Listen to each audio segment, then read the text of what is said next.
Viva Mapua! Matapos ang mahigit 3 dekada muling itinanghal na kampyon sa men's basketball ng NCAA ang Mapua Cardinals. Yan ang matapos na ng talunin ng Benilde Blazers sa finals sa score na 94-82. May unang balita si Nico Way. 33 taong naghirap ang Mapua Cardinals bago muling naghari sa NCAA men's basketball. Kaya sinulit nila at ng Mapua community ang pagdiriwang. Kasama ng buong koponan sa victory party ang kanilang mga pamilya at Mapua alumni.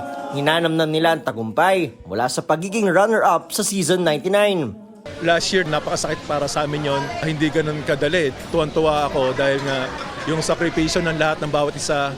Siguro destiny na yun talaga. We just have to do our part, play hard until the last buzzer. Sabi ni Mapua President and CEO Dr. Doji Maestre Campo, sakto ang championship para sa pagdiriwang ng sentenaryo ng universidad sa January 2025. It's actually a result of hard work, grit, and really their passion to win.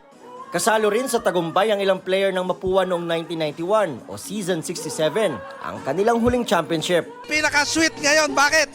100 years ng Mapua next year, bago season ng SAA 110, kaya very timely. Ang palagi motto namin is offense, win game, but defense, win championship. Ang season 100 champions, alay raw ang panalong ito sa kanilang past players at supporters. Dinededicate ko yung champion na to sa mga kuya ko. Sobrang tagal na ng champion. Ngayon nag-champion ulit, na-part ako sa champion ngayon.